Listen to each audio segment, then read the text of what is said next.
মালয়েশিয়ায় কর্মী পাঠানোর নামে 12,000 কোটি টাকা লোপাট। 25 প্রতিষ্ঠানের বিরুদ্ধে তদন্তে দুদক, নজিরবিহীন বলছে টিআইবি।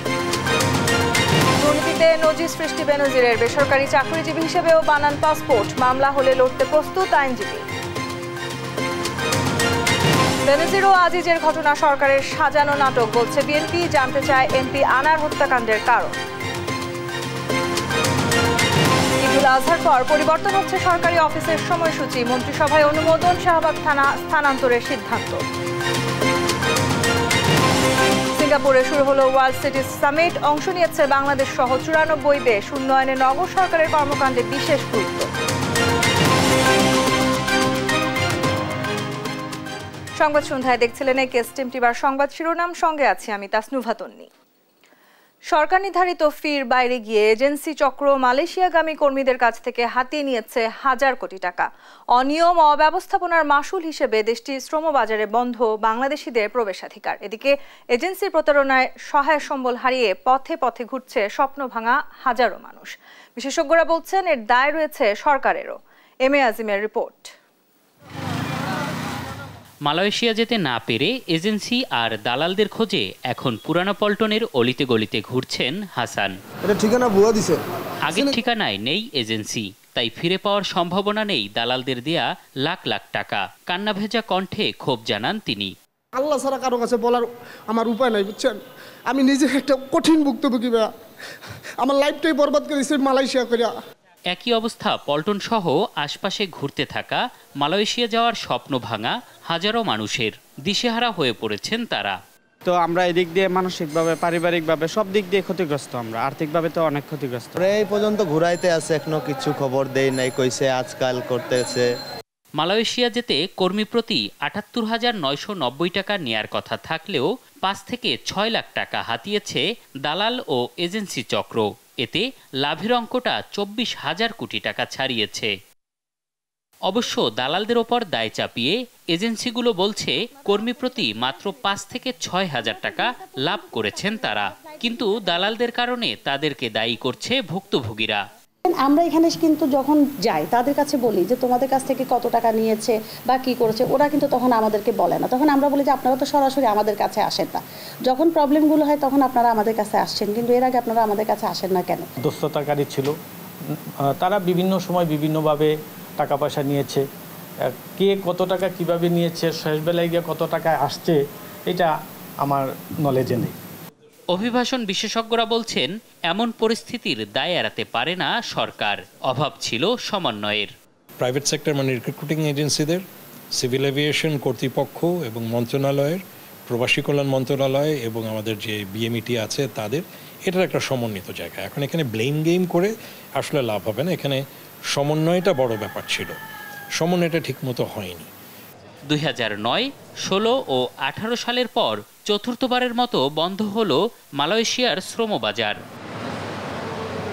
বাংলাদেশের বড় শ্রমবাজারের অন্যতম মালয়েশিয়া। গত ১.৫ বছরে সৌদি আরবের পর সবথেকে বেশি শ্রমিক গিয়েছে সেখানে। তবে বারবারই চক্র, অনিয়ম আর দুর্নীতির অভিযোগে বন্ধ হচ্ছে শ্রমবাজারটি, যা দেশের বৈদেশিক মুদ্রা আয়ের জন্য বর্তমানে বড় ক্ষতির কারণ। এম এ আজিম, দেশ টিভি, ঢাকা। এদিকে মালয়েশিয়ায় কর্মী পাঠানোর নামে হাজার হাজার কোটি টাকা হাতিয়ে নেওয়া ২৫ প্রতিষ্ঠানের বিরুদ্ধে অনুসন্ধানে নেমেছে দুর্নীতি দমন কমিশন দুদক। এই সিন্ডিকেট ১২,০০০ কোটি টাকা হাতিয়ে নিয়েছে বলে প্রাথমিক তথ্য প্রমাণ পেয়েছে সংস্থাটি। এতে জড়িয়ে যেতে পারেন প্রভাবশালীরাও। অভিযুক্তদের বিরুদ্ধে ব্যবস্থা নিলে আপত্তি নেই রিক্রুটিং এজেন্সি মালিকদের সংগঠন বায়রার।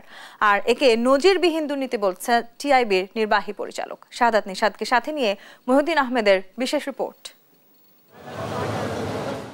বাংলাদেশ থেকে শ্রমিক নেয়ার সরকারি খরচ ৭৮,৯৯০ টাকা, অথচ সিন্ডিকেট করে জনপ্রতি নেওয়া হয় ৪ লাখ থেকে ৫ লাখ টাকা করে। দুর্নীতি দমন কমিশনের গোয়েন্দা ইউনিট এমন একটি অভিযোগ অনুসন্ধান করে। অনুসন্ধানে ঘটনার সত্যতা পায় সংস্থাটি। আনুষ্ঠানিক অনুসন্ধান শুরু করেছে দুদক। মানি লন্ডারিং শাখার কর্মকর্তা মোহাম্মদ নুরি ইসলামকে অনুসন্ধানের দায়িত্ব দেওয়া হয়েছে। তিনি ইতিমধ্যে বিনিময় ইন্টারন্যাশনাল সহ কয়েকটি প্রতিষ্ঠানকে নোটিশ করে তথ্য চেয়েছেন। দুদকের গোয়েন্দা প্রতিবেদন অনুযায়ী মালয়েশিয়ায় শ্রমিক পাঠানো নিয়ন্ত্রণ করে ২৫টি রিক্রুটিং এজেন্সি। এসব এজেন্সি সিন্ডিকেটের মাধ্যমে নিয়ন্ত্রণ করে বিনিময় ইন্টারন্যাশনালের মালিক এম এ সোভান। তিনি কুমিল্লা ১৪ গ্রাম উপজেলা চেয়ারম্যান। এই সিন্ডিকেটের মূল হোতা ক্যাথারসিস ইন্টারন্যাশনালের মালিক রুহুল আমিন স্বপন। তাদের যোগসাজশে রিক্রুটিং এজেন্সি 12,000 কোটি টাকা হাতিয়ে নেয় বলে উঠে এসেছে দুদকের গোয়েন্দা প্রতিবেদনে। শুধু ভিসা দিয়ে বাড়তি টাকা নেয় সেটি নয়, এজেন্সির মালিকরা নিজেরা মেডিকেল সেন্টার খুলে স্বাস্থ্য পরীক্ষার নামেও শ্রমিকদের কাছ থেকে নেয় মোটা অঙ্কের টাকা। নানা অজুহাতে বারবার করানো হয় মেডিকেল টেস্ট। যতবার চেক আপ করা হয় ততবার টাকা দিতে হয় মালয়েশিয়াগামী শ্রমিকদের। বিনিময় ইন্টারন্যাশনাল তাদের নিজস্ব মেডিকেল সেন্টার গফিলি মেডিকেল সেন্টারের মাধ্যমে 250 থেকে 300 ব্যক্তির মেডিকেল চেক আপ করে। এজন্য প্রতিজনের কাছ থেকে নেওয়া হয় 12,000 টাকা করে। ক্যাথারসিস ইন্টারন্যাশনাল মেডিকেল সেন্টারের নাম হচ্ছে মিম মেডিকেল সেন্টার। এই প্রতিষ্ঠানও জনপ্রতি 10 থেকে 12,000 টাকা নেয় স্বাস্থ্য পরীক্ষায়। যারা সিন্ডিকেট করে শ্রমিকদের বিদেশ পাঠানোর সময় অতিরিক্ত টাকা নেয় তাদের প্রতারক আখ্যায়িত করেন বাইরা মহাসচিব। তিনি বলেন, প্রতারকদের বিরুদ্ধে ব্যবস্থা নিলে তাদের পক্ষ থেকে সহযোগিতা করা হবে। এই ব্যাপারে মন্ত্রণালয় অভিযোগ দিলে মন্ত্রণালয় তার ব্যাপারে ব্যবস্থা নেবে। এটার জন্য তো অলরেডি ব্যবস্থা নেওয়া আছে। তো এই ধরনের প্রতারণা যারা করে থাকে তারা তো প্রতারণা যে করে শুধু প্রতারক, তার বিরুদ্ধে তো কঠিন ব্যবস্থা আছে, লাইসেন্স ক্যান্সেল অন্যান্য ব্যবস্থা নিশ্চিত করে থাকে। আমার যে বিষয়ে যে ব্যাপারে যদি কেউ রিপোর্ট করে তাহলে সেই প্রয়োজনীয় পদক্ষেপ নেওয়া হবে।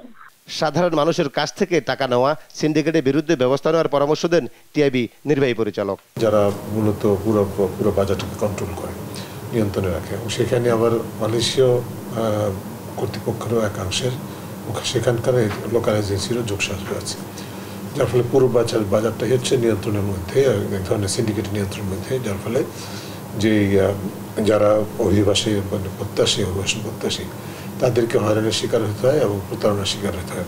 সম্প্রতি আরও কয়েকটি প্রতিষ্ঠান জনবল পাঠানোর নামে মানুষের কাছ থেকে বিপুল অঙ্কের টাকা হাতিয়ে নিয়েছে। এর সাথে সরাসরি জড়িত ফেনীর এমপি মাসুদউদ্দিন চৌধুরী, এমপি বেনজির আহমেদ ও সাবেক অর্থমন্ত্রী মোস্তফা কামালের স্ত্রীর প্রতিষ্ঠানও। দুদকের অনুসন্ধানে এসব প্রতিষ্ঠানের নামেও উঠে আসতে পারে বলে জানায় সংস্থাটির কর্মকর্তারা। মহিউদ্দিন আহমেদ, দেশ টিভি, ঢাকা। পুলিশের সর্বোচ্চ পদে চাকরিরত অবস্থায় বেসরকারি চাকরিজীবী হিসেবে করিয়েছেন পাসপোর্ট।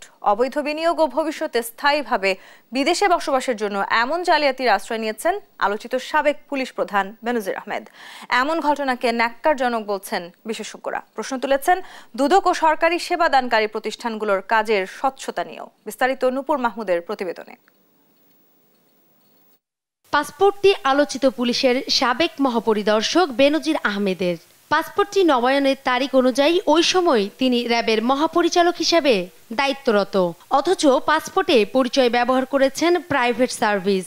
পুলিশের প্রধান হিসেবে অবসরে যাওয়া প্রভাবশালী এই কর্মকর্তা কিভাবে পরিচয় গোপন করে পাসপোর্ট করলেন, এই নিয়ে সৃষ্টি হয়েছে নানা প্রশ্নের। এ বিষয়ে পাসপোর্ট অধিদপ্তরের মহাপরিচালকের সঙ্গে যোগাযোগ করেও কোনো বক্তব্য মেলেনি। সূত্র বলছে, নবায়নের সময় পাসপোর্ট অধিদপ্তর ভুল তথ্যের কথা জানিয়ে র্যাব সদর দপ্তরে চিঠি পাঠালেও প্রভাব খাটিয়ে সেটি করে নেন র্যাবের তৎকালীন মহাপরিচালক। একের পর এক অবৈধ সম্পদের খবর প্রকাশ্যে আসার পর আপনজনেরাও এখন পর বেনজির আহমেদের। যাকে প্রতিবেশী হিসেবে পেয়ে গর্ব করতেন প্রতিবেশীরা, তাকে ঘিরে সৃষ্ট পরিস্থিতিতে এখন বাসায় টানিয়ে রাখতে হচ্ছে এমন সাইনবোর্ড। নিরাপত্তা রক্ষীকারীরাও বিরক্ত সাবেক আইজিপির উপর।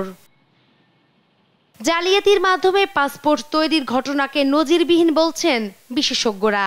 দুর্নীতিবাজ কর্মকর্তাদের জন্য বেনজির আহমেদের পরিণতি বড় বার্তা বলেও মনে করছেন তারা। শুধুমাত্র এখানে যিনি জালিয়াতির মাধ্যমে প্রতারণার মাধ্যমে পাসপোর্ট ইস্যু করিয়েছেন, তিনি ক্ষমতার ব্যবহার করেছেন ব্যক্তি হিসেবে তিনি, এবং তার দুটি প্রতিষ্ঠানের শীর্ষ কর্মকর্তা হিসেবে র্যাব এবং পুলিশ কর্মসূচি, তার যে ক্ষমতা, প্রাতিষ্ঠানিক ক্ষমতা, যেটার মধ্যে আবার রাজনৈতিক যোগসাজশ ছিল, সেটা তথ্য কেউ অস্বীকার করতে পারবে না, সমর্থন ছিল, সেই দুইটার সংমিশ্রণে যে ক্ষমতা, সেটাকে অপব্যবহার করে তিনি বিভিন্ন অপরাধ করেছেন, সেটার চিত্র ব্যাপক আলোচিত। অনেকেই ভাবতে পারে যে ইনি কোনো একটা কারণে পড়েছে, তো সেই কারণটা আমি যদি না ঘটাই তাহলে আমি যতই লুটপাট করি না কেন আমি পড়বো না, এরকম ভাবতে পারে। আবার সত্যিকার অর্থে যারা, যেটি বললাম যে বুদ্ধিমান, সতর্ক, তাদের জন্য এটা মেসেজ যে না, এইরকম করলে এইরকম অবস্থায় পড়া যায়। চাকরিরত থাকা অবস্থায় ভুয়া পরিচয়ে পাসপোর্ট এবং সম্পদের এমন পাহাড় গড়া নিয়ে দুদক সহ সংশ্লিষ্ট সংস্থাগুলোর অজ্ঞতা প্রতিষ্ঠানগুলোর সক্ষমতা নিয়ে প্রশ্নের জন্ম দিয়েছে বলে মনে করেন দুদকের সাবেক এই মহাপরিচালক। নূপুর মাহমুদ, দেশ টিভি, ঢাকা। অনুসন্ধান প্রতিবেদনের উপর ভিত্তি করে সাবেক আইজিপি বেনজির আহমেদের বিরুদ্ধে মামলা করবে দুর্নীতি দমন কমিশন, জানালেন আইনজীবী খুরশিদ আলম খান। দেশ টিভিকে দেয়া একান্ত সাক্ষাৎকারে তিনি বলেন, বেনজির ও তার পরিবার দুদকে না এলে আইন নিজস্ব গতিতে চলবে। আর বেনজির আহমেদের আইনজীবী শাহ মঞ্জুরুল হক জানান, মামলা হলে আইনিভাবে মোকাবিলা করা হবে। বিস্তারিত শামীমা আক্তারের রিপোর্টে। হালের টক অব দ্য টাউন সাবেক পুলিশ প্রধান বেনজির আহমেদ। ক্ষমতার অপব্যবহার করে বিপুল অর্থ সম্পদের মালিক হয়েছেন তিনি। গণমাধ্যমে বেনজিরের দুর্নীতির সংবাদের পর অনুসন্ধানের জন্য কমিটি গঠন করে দুর্নীতি দমন কমিশন। অনুসন্ধান চলমান অবস্থায় আদালত থেকে তার সম্পত্তি ক্রোকের আদেশ আসে। এমন পরিস্থিতিতে বেনজির দেশ ত্যাগ করেছে এমন আলোচনা থাকলেও তা নিশ্চিত নন সরকারের মন্ত্রীরা। তাকে তো এখনো আমরা নিষেধাজ্ঞা দেইনি, সে নিষেধাজ্ঞার আগে চলে যেয়ে থাকে। আমি এখনো কিন্তু সঠিক জানি না সে আছে কিনা, চলে গিয়েছে। আমাকে জেনে কথা বলতে হবে। এই অবস্থায় অনুসন্ধান থেমে যাবে কিনা এমন প্রশ্ন ছিল দুর্নীতি দমন কমিশনের আইনজীবী খুরশিদ আলম খানের কাছে। জানান, অনুসন্ধান চলবে নিজ গতিতে। এতে তথ্য প্রমাণ মিললেই বেনজিরের বিরুদ্ধে মামলা করবে দুদক। কমিশন আইন অনুযায়ী তার বিরুদ্ধে যথাযথ প্রক্রিয়ায় অনুসন্ধান কার্য চালিয়ে যাবে এবং একটি নির্দিষ্ট সময়ের পরে অনুসন্ধান কার্য শেষে অনুসন্ধান রিপোর্ট কমিশনে দাখিল করবে। অনুসন্ধান রিপোর্ট দাখিল করার পরে এই অনুসন্ধান রিপোর্টের উপর ভিত্তি করে কমিশন সিদ্ধান্ত নেবে ওনার বিরুদ্ধে মামলা হবে কিনা। সেটা কিন্তু কমিশনের দায়িত্ব। তবে এই আইনজীবী এখনো আশাবাদী 6 ও 9 জুন দুদকে আসবে বেনজির এবং তার পরিবার। না এলে আইন অনুযায়ী চলবে প্রক্রিয়া। আমরা কিন্তু দুর্নীতি দমন কমিশনের পক্ষ থেকে এখনো দৃঢ়ভাবে বিশ্বাস করি যেন বেনজির আহমেদ এবং তার পরিবারবর্গ 6 তারিখ এবং 9 তারিখ হাজির হবেন, জিজ্ঞাসাবাদের সম্মুখীন হবে। যদি উনি না আসে আইন তার নিজস্ব গতিতে চলবে এবং উনি না আসলেও অনুসন্ধান কার্য সমাপ্ত করতে আইনে কোনো বাধা নাই। আর বেনজির আহমেদের আইনজীবী জানান, মামলা হলে অবশ্যই উচ্চ আদালতে যাবেন তারা। বেনজির আহমেদ শুধু আইনজীবী হিসেবেই না, ওনার সাথে আমার যোগাযোগ ছিল। যেহেতু ওনার বিরুদ্ধে একটা অভিযোগ আছে এবং দুদক ইনকোয়ারি করছে, ওনার সম্পত্তি বাজেয়াপ্ত হয়েছে, সুতরাং উনি আইনগত ব্যবস্থাগুলি নেবেন। যেহেতু উনি এই দেশেরই সিটিজেন, তার আইনগত অধিকার আছে এগুলিকে ডিফেন্ড করার, এবং এখন পর্যন্ত কিন্তু কোনো মামলা নেই। সুতরাং যেহেতু ওনার বিরুদ্ধে কোনো মামলা নেই, আমি ওনার আইনজীবী হিসাবে কোনো ওকালতনামা বা উপরের আদালতে যাওয়ার জন্য এখন পর্যন্ত কোনো ইনস্ট্রাকশন আমার কাছে নেই। এখন এটা উনি ওনার মতো করে কন্টেস্ট ডেফিনেটলি করবেন। সাবেক আইজিপির বর্তমান অবস্থা নিয়ে কোনো তথ্য নেই বলেও জানান এই আইনজীবী। আমি জানি না উনি কোথায় আছে। শামীমা আক্তার, দেশ টিভি, ঢাকা। সাবেক পুলিশ প্রধান ও সাবেক সেনা প্রধানের দুর্নীতি আইন শৃঙ্খলা বাহিনীর ভাবমূর্তি ও দেশের সুনাম নষ্ট করেছে বলে মন্তব্য করেছেন বিএনপি মহাসচিব মির্জা ফখরুল ইসলাম আলমগীর। আর দলের স্থায়ী কমিটির সদস্য গয়েশ্বর চন্দ্র রায় বলেন, আজিজ, বেনজির ও আনারের ঘটনা সরকারের সাজানো নাটক। সাবরিনা মজুমদারের রিপোর্টে বিস্তারিত। বিএনপির প্রতিষ্ঠাতা ও সাবেক রাষ্ট্রপতি জিয়াউর রহমানের 43তম মৃত্যুবার্ষিকী উপলক্ষে সোমবার জাতীয় প্রেস ক্লাবে আলোচনা সভার আয়োজন করে জাতীয়তাবাদী মহিলা দল। আলোচনার প্রধান অতিথি বিএনপি মহাসচিব মির্জা ফখরুল ইসলাম আলমগীর বলেন, সরকারের লোকজন শুধু লুটপাটে ব্যস্ত। অভিযোগ করেন, দুর্নীতি করতে নেওয়া হয়েছে মেগা প্রকল্প। এত উন্নতি হয় আমরা নাকি চোখে দেখতে পাই না, আমরা কি সবচেয়ে খারাপ জিনিস দেখি? আরে ভালো জিনিসটা হচ্ছে কাদের জন্য? তোমাদের জন্য ভালো জিনিস। এই যে বানিয়েছ বিশাল বিশাল তোমার মেগা প্রজেক্ট করে, এটাতে তোমাদের জন্য। তোমরা এখান থেকে প্রচুর চুরি করেছ, দুর্নীতি করেছ। সাবেক আইজিপি ও সাবেক সেনা প্রধানের বিরুদ্ধে ওঠা অনিয়ম দুর্নীতি ইস্যুতেও কথা বলেন মির্জা ফখরুল। কলকাতায় এমপি আনার নির্মম হত্যার কেন শিকার জানতে চান তাও। সাবেক সেনা প্রধান তাকেও স্যাংশন দিয়ে দিয়েছে, আর এমপি, তাদের তথাকথিত এমপি, তাকে কলকাতা নিয়ে গিয়ে টুকরা টুকরা বটি বটি করেছে। এখন সেনাবাহিনীর অবস্থা কি? একটা ইনস্টিটিউশন হিসাবে তার সম্মান ইজ্জত কোথায় থাকে যখন তার সাবেক সেনা প্রধানকে স্যাংশন দেয়? সেই পুলিশ বাহিনীর মর্যাদা কোথায় থাকে যার সাবেক প্রধানকে এবং ডিজিকে পালিয়ে যেতে হয় দেশ থেকে। এদিন রাজধানীর নয়াপল্টনে দলের কেন্দ্রীয় কার্যালয়ের সামনে মহানগর দক্ষিণ ছাত্র দলের মানববন্ধনে অংশ নেন বিএনপি নেতা গয়েশ্বর চন্দ্র রায়। দাবি করেন সরকার এক একটি ঘটনা ঘটিয়ে নাটক সৃষ্টি করছে।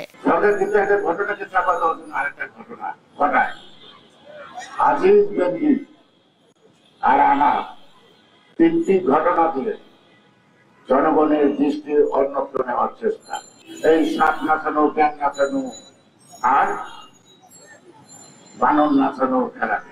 দেশের রাজনীতি ও অর্থনীতিকে সরকার ধ্বংসের দ্বারপ্রান্তে নিয়ে গেছে বলেও মন্তব্য করেন গয়েশ্বর চন্দ্র রায়।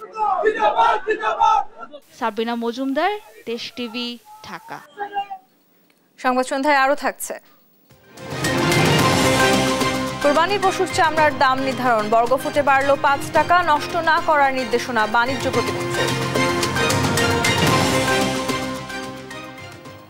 সরকারি অফিস সময় সকাল 9টা থেকে বিকেল 5টা পর্যন্ত করা হয়েছে। মন্ত্রিসভার বৈঠকে এটি চূড়ান্ত করা হয়। ঈদুল আজহার ছুটির পর নতুন সময় কার্যকর হবে। এছাড়া সোহরাওয়ার্দী উদ্যানে স্বাধীনতা স্তম্ভ নির্মাণের কারণে শাহবাগ থানা সরিয়ে নেওয়ার সিদ্ধান্ত হয়েছে। জয় যাদবের রিপোর্ট।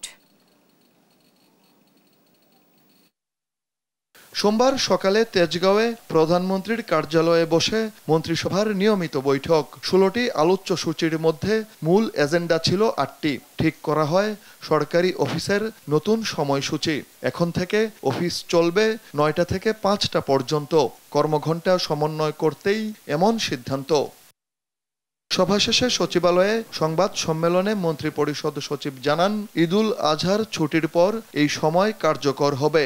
এইটাই তো স্বাভাবিক ছিল, আমরা যে 9টা থেকে 5টা আমরা 8 ঘন্টা কাজ করব। আমরা 5টা 40 ঘন্টা আমাদের কাজ করতাম, আমরা তার আগে 35 ঘন্টা কাজ করতাম। সেটা আমরা বিশেষ ব্যবস্থা ছিল, আমরা মূল অবস্থানে আবার চলে আসলাম। এটি কার্যকর হবে। আপনারা আমাদের সামনে ঈদুল আজহার যে বন্ধটা শেষ যেদিন হবে তার পরের দিন যে প্রথম যে কর্মদিবস, সেই কর্মদিবস থেকে এটি পালিত হবে। ঈদুল আজহার পর থেকে এটা কার্যকর। রাজধানীর ঐতিহাসিক সোহরাওয়ার্দী উদ্যানে মুক্তিযুদ্ধের স্মারক স্বাধীনতা স্তম্ভ নির্মাণের জন্য শাহবাগ থানা সেখান থেকে সরানোর সিদ্ধান্ত মন্ত্রিসভার। এটি এখন হবে হোটেল ইন্টারকন্টিনেন্টালের বিপরীতে। মুক্তিযুদ্ধ বিষয়ক মন্ত্রণালয় থেকে তাদের আওতায় ওই প্রজেক্টটা বাস্তবায়ন করা হচ্ছে। ওই প্রকল্পটা বাস্তবায়ন করার সুবিধার্থে ওই জায়গা তাদের দরকার, তারা এটা উপস্থাপন করেছেন যে এটা নিয়ে বিভিন্ন মন্ত্রণালয়ের মধ্যে যে ওনারা সমন্বয় করার চেষ্টা করছিলেন, কিন্তু তারা একমত হতে পারছিলেন না। সেজন্য ক্যাবিনেট নেওয়া হয়েছে, ক্যাবিনেট নির্দেশনা দিয়েছে। রমনা মৌজার 45 নম্বর দাগে 39.7 জমি আছে।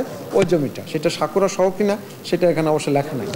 বায়ু সেফটি প্রটোকলের আওতায় জাতীয় জীব নিরাপত্তা নীতির খসড়াতেও অনুমোদন দিয়েছে মন্ত্রিসভা। এই নীতির আওতায় পরিবেশ সুরক্ষার বিষয়টি নিশ্চিত না হয়ে সরকারের অনুমোদন ছাড়া কোনো নতুন ভ্যারাইটি বাজারে আনা যাবে না। জয় যাদব, দেশ টিভি, ঢাকা।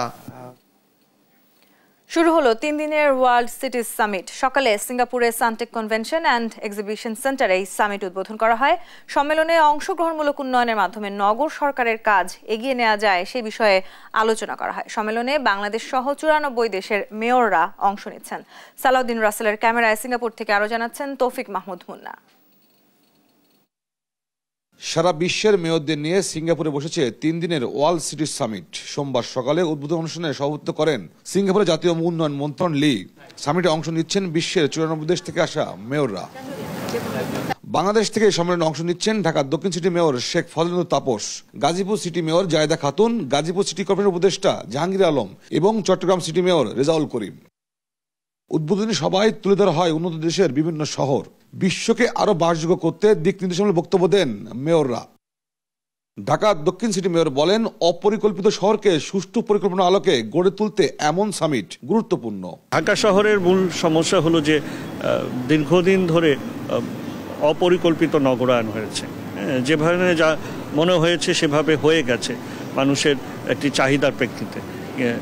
এখন সেটাকে নতুন করে পরিকল্পনার আওতায় আনা এটা অত্যন্ত দুরূহ এবং কঠিন। আমরা এখন যেটাই করছি আমরা চেষ্টা করছি সেগুলোকে একটু পরিকল্পিতভাবে করা। এই সামিট থেকে অভিজ্ঞতা নিয়ে গাজীপুরকে স্মার্ট সিটি করার আশা জানান সিটি কর্পোরেশনের উপদেষ্টা জাহাঙ্গীর আলম। আমরা আমাদের ফ্রেন্ডশিপের মাধ্যমে এগুলো আমাদের দেশে এবং আমাদের গাজীপুর এবং ঢাকা এবং আশেপাশে যেসব আমাদের নগরগুলো আছে, শহরগুলো আছে, সেগুলো আমরা ডেভেলপ করতে চাই। আপনারা জানেন আমাদের যানজটের শহর, আমাদের এটা কোনো মাস্টার প্ল্যান আমরা এই পর্যন্ত পাইনি। এখন আমরা নতুন করে সেগুলো শুরু করতে যাচ্ছি। সর্বোপরি হচ্ছে আমাদের নগরবাসী যেন ভালো থাকে, তারা যেন পরিবেশগত, তার যে একটা মানুষের যে বাঁচার অধিকার, তার যে স্বাস্থ্যগত দিক, তার সবকিছু মিলে একটা আমরা প্যাকেজ তৈরি করতে যাচ্ছি। বন্দর নগরীর মেয়র রেজাউল করিম জানান নতুন করে সিটি কর্পোরেশনকে গড়তে সহায়ক হবে এই সম্মেলন। একজনের সাথে একজনের যেই নলেজ শেয়ারিং হচ্ছে, এটা থেকে কিন্তু অনেক কিছু জানার আছে। তারা কিভাবে তাদের সিটিকে ডেভেলপ করেছে, উন্নত সিটিগুলো যে আজকে এই পর্যায়ে এসছে, এটার পিছনে কী কী কারণ রয়েছে এবং কী কী এইভাবে সমাধান করেছে, এগুলো কিন্তু উঠে এসছে। তো এগুলো শুনে আমাদের মতো উন্নয়নশীল দেশের লোক হিসাবে আমাদের চট্টগ্রাম সিটি তো আপনি জানেন একটা বন্দর নগরী, গেটওয়ে অফ বাংলাদেশ, এবং এটাকে কমার্শিয়াল সিটি বলা হয়। তাই মনে করি এখান থেকে এসে এই নলেজ শেয়ারিং হয়, নলেজ গ্যাদারিং হয়, এবং এই মধ্যে নিজের সিটিকেও কীভাবে সাজাবো, এইটা ভিতরে ভিতরে একটা পরিকল্পনা, একটা ছবি আমি আঁকতে পারি। সিঙ্গাপুর উদ্বোধন অনুষ্ঠানে 2025 সালে ভিয়েনাতে পরবর্তী মেয়র সম্মেলন করার সিদ্ধান্ত হয়। 92 দেশের মেয়রদের নিয়ে শুরু হলো ওয়ার্ল্ড সিটি সামিট। সিঙ্গাপুরে এই সামিটে যোগ দিয়েছেন বাংলাদেশ থেকে ঢাকা দক্ষিণ সিটি কর্পোরেশন, চট্টগ্রাম এবং গাজীপুরের মেয়র। এই সম্মেলনে যোগ দিয়ে ঢাকার 3 মেয়র বললেন তারা তাদের শহর সাজাতে চান উন্নত দেশের আদলে, আর এর জন্য প্রয়োজন সঠিক পরিকল্পনা এবং জনগণের সচেতনতা। তৌফিক মাহমুদ মুন্না, দেশ টিভি, সিঙ্গাপুর।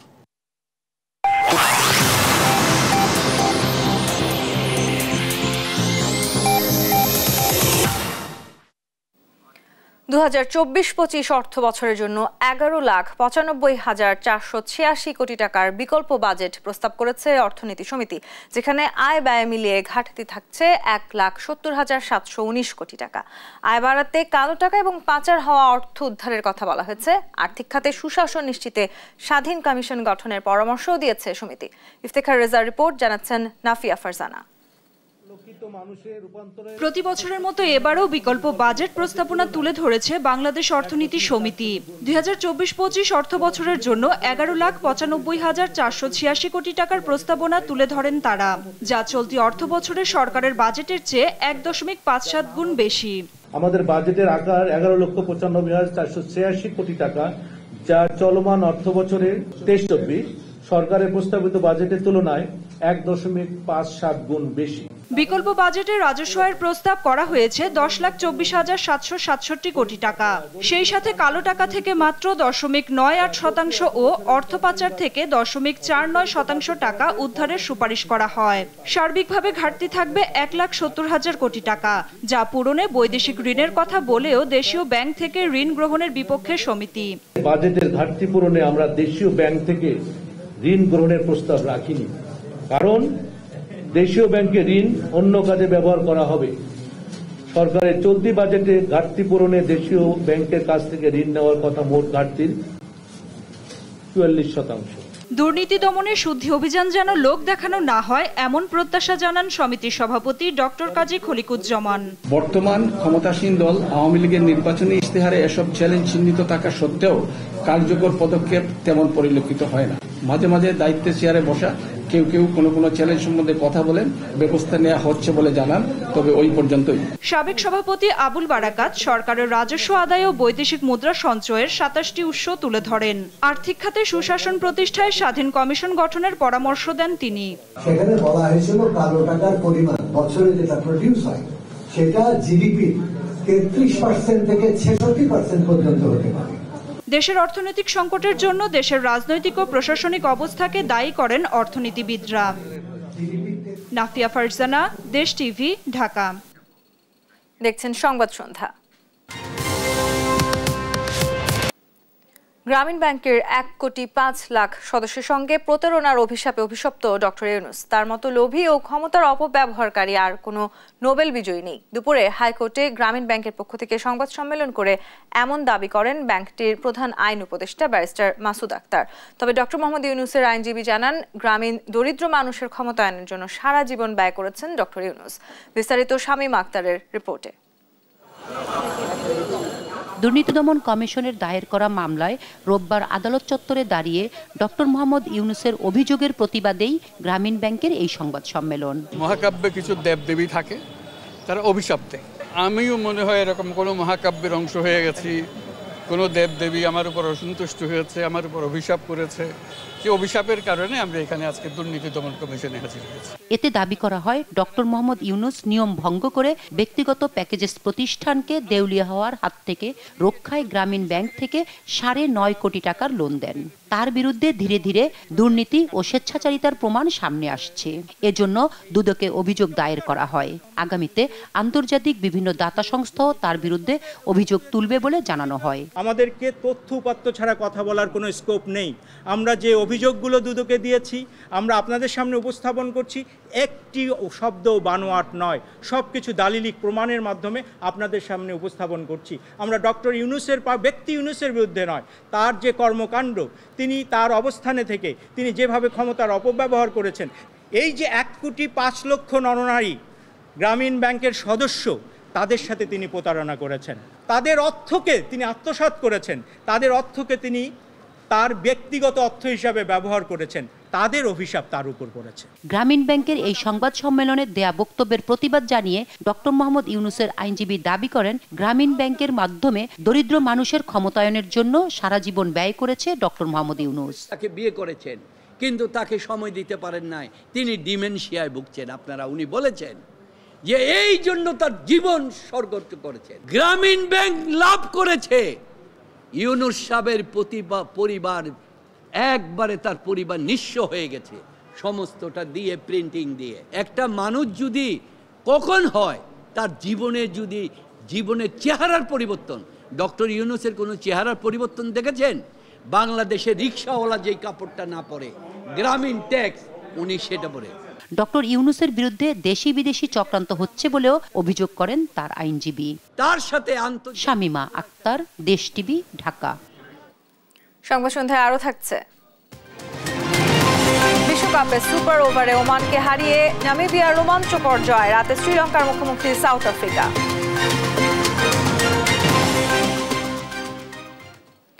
আসন্ন কোরবানি ঈদ উপলক্ষে রাজধানীর আফতাবনগরে গরুর হাট বসাতে সিটি কর্পোরেশনের সিদ্ধান্ত স্থগিত করে হাইকোর্টের দেয়া আদেশ বহাল রেখেছেন আপিল বিভাগ। ফলে এবারের ঈদে আফতাবনগরে গরুর হাট বসছে না। সোমবার প্রধান বিচারপতি ওবায়দুল হাসানের নেতৃত্বে 4 বিচারপতির আপিল বেঞ্চ এই আদেশ দেন। এর আগে গেল 4 এপ্রিল ঢাকা দক্ষিণ সিটি কর্পোরেশন ঈদুল আজহা উপলক্ষে কোরবানির পশুর হাট বসানোর জন্য ইজারা বিজ্ঞপ্তি দেন। ওই বিজ্ঞপ্তিতে আফতাবনগরে গরুর হাট বসানোর সিদ্ধান্ত চ্যালেঞ্জ করে হাইকোর্টে রিট করেন ওই এলাকার বাসিন্দা আলমগীর হোসেন ঢালি। এরপর 8 মে আফতাবনগরে গরুর হাট বসানোর ইজারার বিজ্ঞপ্তি স্থগিত করেন হাইকোর্ট।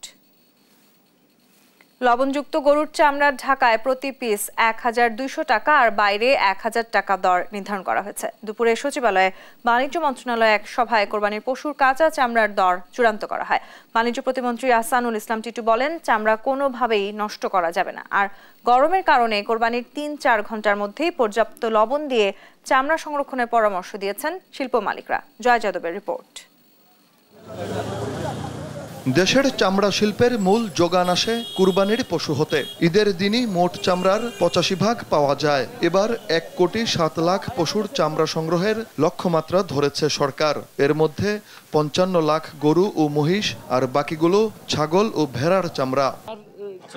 কাঁচা চামড়ার মূল্য নির্ধারণ ও সুষ্ঠু ব্যবস্থাপনার জন্য সোমবার দুপুরে বাণিজ্য মন্ত্রণালয়ে অংশীজনদের নিয়ে সভা হয়।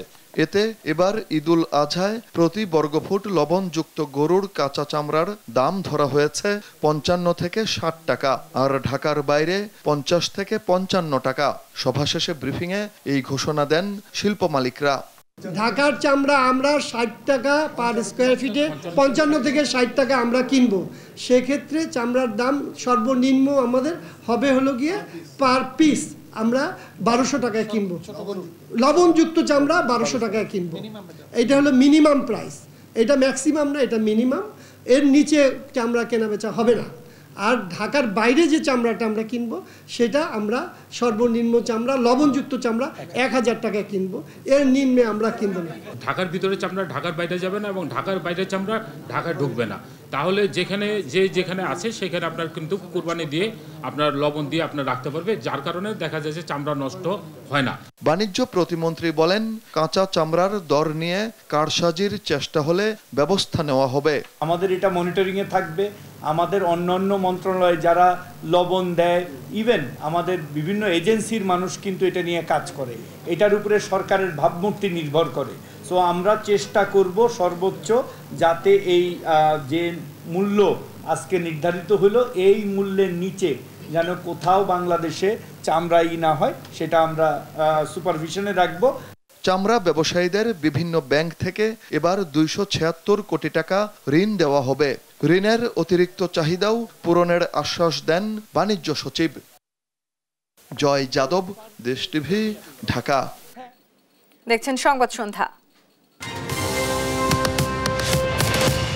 দেশে গেল এক বছরে 91,250 কোটি টাকার স্বর্ণ ও হীরা চোরাচালান হয়েছে বলে জানিয়েছে বাংলাদেশ জুয়েলার্স অ্যাসোসিয়েশন। এছাড়া ডলার সহ বৈদেশিক মুদ্রার দাম বৃদ্ধি এবং বেপরোয়া চোরাচালানের কারণে বহুমুখী সংকটে পড়েছে জুয়েলারি শিল্প। এই পরিস্থিতিতে সিন্ডিকেটের বিরুদ্ধে কঠোর অভিযানের পাশাপাশি 7 দফা সুপারিশ করে বাজুস। বিস্তারিত জান্নাতুল মোহনার প্রতিবেদনে।